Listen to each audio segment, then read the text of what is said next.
Hello, my name is Sarah. I work as part of the team at Medway Libraries. I hope you've been enjoying your read-through of the Mystery of Edwin Drood so far. We shall be reading it in 6 instalments, and I'm going to read you a little something for our second instalment, which is for chapters 6 to 9. I found chapter 2 a little bit tricky to get past, so if you managed that, well done. So here it is, a little segment to tantalise you, and I hope that you enjoy it. This short part is from chapter 6, Philanthropy in Minor Canon Corner. And it's the ending of a rather awkward dinner party where the Reverend Crisparkle and his mother are trying to welcome newcomers to Cloisterham, Neville and Helena Landless, to help them feel more at home. Unfortunately, they've been accompanied by philanthropist Luke Honeythunder, the sort of person that Charles Dickens had dealt a lot with. And he's one of the more distinctive characters in this novel. So I hope you enjoy this. The dinner was a most doleful breakdown. The philanthropist deranged the symmetry of the table, sat himself in the way of the waiting, blocked up the thoroughfare, and drove Mr. Tope, who assisted the parlour-maid, to the verge of distraction by passing plates and dishes on over his own head. Nobody could talk to anybody, because he held forth to everybody at once, as if the company had no individual existence, but were a meeting.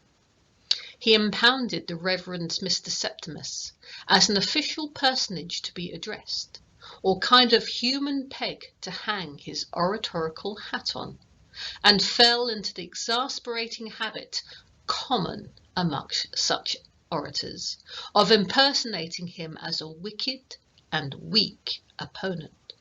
Thus he would ask, "And will you, sir, now stultify yourself by telling me," and so forth, when the innocent man had not opened his lips, nor meant to open them. Or he would say, "Now see, sir, to what a position you are reduced. I will leave you no escape.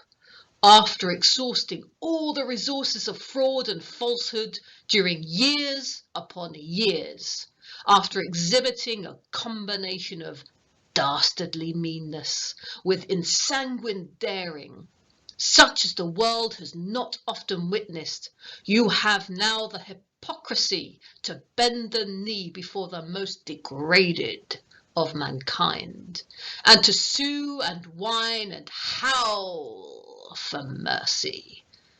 Whereat the unfortunate Minor Canon would look, in part indignant and in part perplexed, while his worthy mother sat bridling with tears in her eyes, and the remainder of the party lapsed into a sort of gelatinous state, in which there was no flavour or solidity and very little resistance.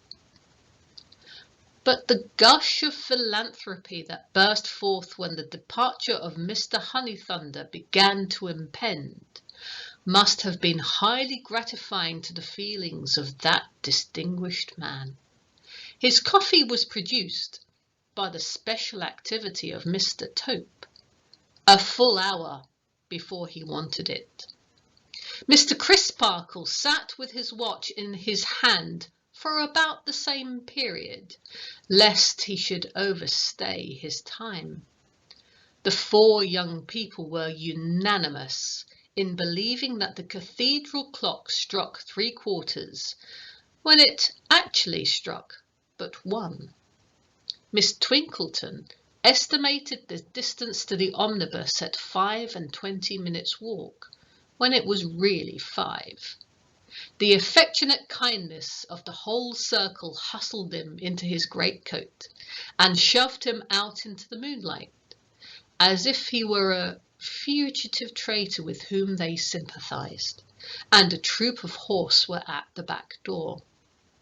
Mr. Crisparkle and his new charge, who took him to the omnibus, were so fervent in their apprehensions of his catching cold that they shut him up in it instantly, and left him with still half an hour to spare.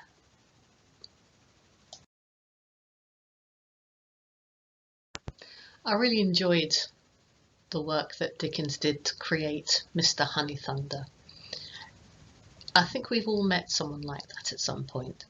So anyway, I hope you enjoy the rest of those chapters, and remember to only read up to the end of chapter number 9 for this instalment. So I hope you enjoy it, and please do remember to share your thoughts on the blog feed at readingdrood.wordpress. I will include a link attached to this recording. Thank you very much.